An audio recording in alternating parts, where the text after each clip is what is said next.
I'd first like to talk about why I've created a simulator. Now, it's all good and all, we have this architecture and we've written a compiler for it, but we want to see code executing. Staring at assembly is just not good enough. And the way that we do most of our testing early on in a project is through GCC's regression. And typically this consists of several tens of thousands of small C programs that have represented corner cases in the compiler over the years. And generally any good port of the compiler should be able to compile them all without blowing up. And the way that these are executed is through a tool called Deja GNU. Deja GNU is a generic given a program, compiler to run it somewhere tool. And for deeply embedded targets like ours, this is typically done through GDB,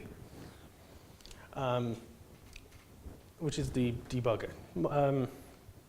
GDB then talks to your hardware through what's called a GDB server, typically via TCP or some other socket, and over a communication via RSP. And in your GDB server, you do whatever you need to do to respond to the query, write this piece of memory, give me back the registers. So this could be, say, Dan's FPGA implementation from before, or alternatively, my simulator, which I will move on to. As I said a moment ago, Deja GNU is very generic. It doesn't need to talk to GDB, it's just a very typical way of doing it.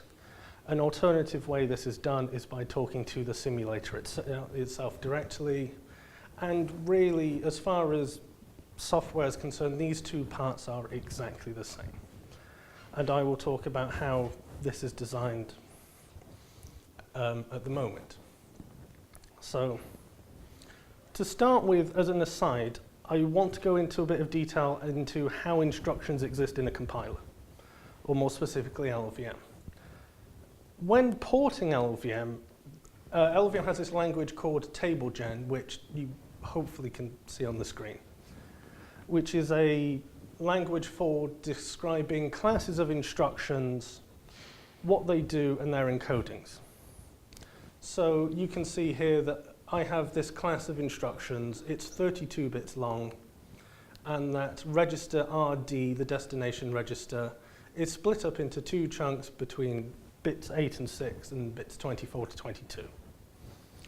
And throughout porting your compiler, you'll build up hierarchies of these classes, eventually getting down to the point where you can write small declarations like this, which say, I have an instruction called add. It is a ALU operation, so it inherits the ALU opcode stuff.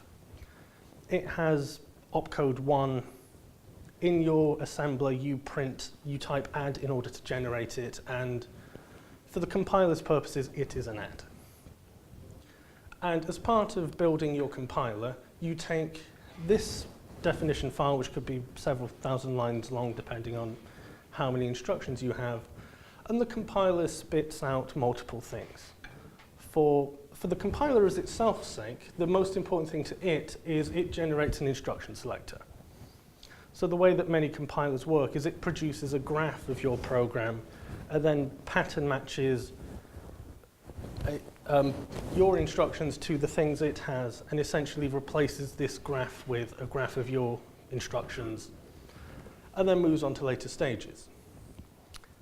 But being that I've defined all these bit patterns here, it also generates a couple of other tools for you. The first of which being an instruction encoder so that you can use your compiler as an assembler. And also, if you can go one way, presumably you can go the other, it also generates you a disassembler.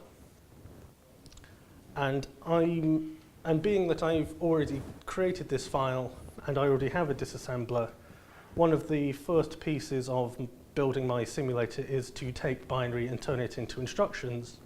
So I want to reuse this disassembler I've already created. Now, my simulator is your typical fetch, decode, execute loop, just continuing until the rest of time, until the end of time.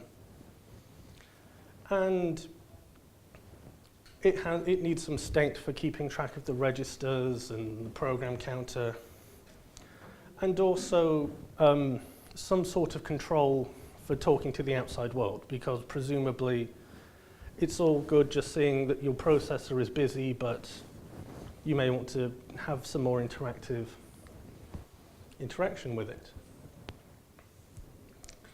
And I'll go through these two bits in turn.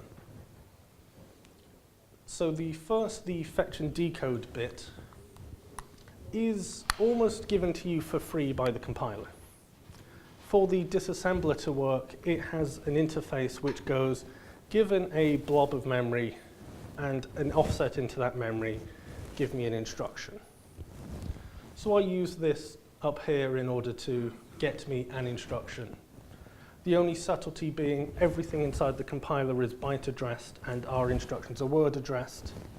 So I need to shift the program counter by 1 to give me a useful offset for the compiler. And assuming I'm given an instruction, I can then calculate. And one of the things you get back from the compiler is how big the instruction it just decoded is. So you can calculate what the next instruction should be, assuming that you don't branch. So then all you have to do is execute your instruction, write back the program counter for where to next fetch the instruction, and just continue to do this.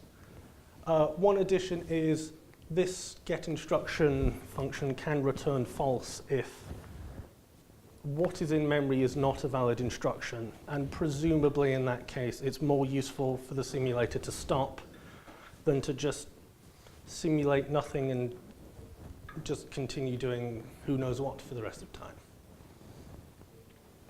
So the execute element of this is takes this instruction object which has been given to me by the disassembler, and I just need to extract the operand fields from it. One of the nice elements that the LLVM disassembler has given me for free is that, so AAP has these two variants of the register add instruction. The short variant, which can access only the first 8 registers, and a longer version which can access all 64. Now, to the disassembler, it just generates me an instruction that says the first operand is register 3, the second operand is register 4, for instance. And it has already done that mapping for me, which means I can save a bit of time for all purposes, just treating these as the same instruction. So my simulator takes register A for an add, takes register B, adds them together, and stores the result back. And in addition to this, I need to care about overflow bits for arbitrary precision math, for instance. So I do a small test to check for overflow and save that back in the simulator state. And then say that the instruction is done.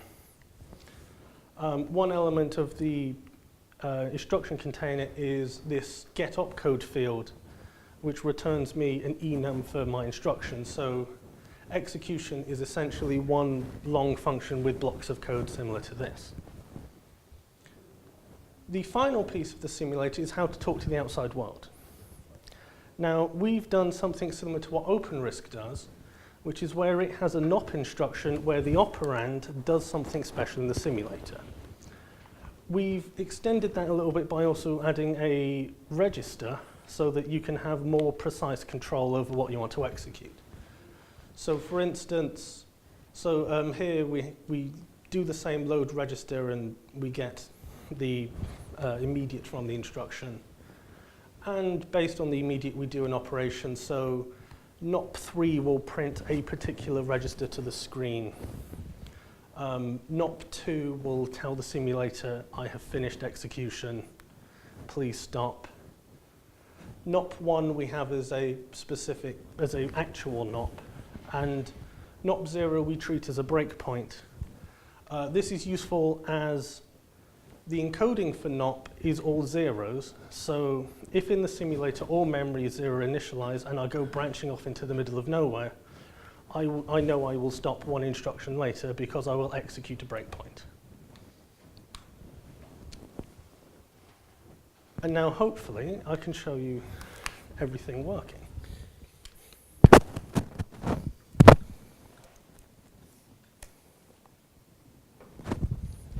So on the left-hand side, you will see a game of life simulation running in the simulator. And on the right, you see a trace from an execution of a game of life in the simulator. So if I pause that, you can see that I am executing add instructions and that I'm reading R59 and R57 and storing the result back in R57. And various instructions here, making use of the simulator NOP to print out to the screen so that you can see this here. And yes, does anyone have any questions for either?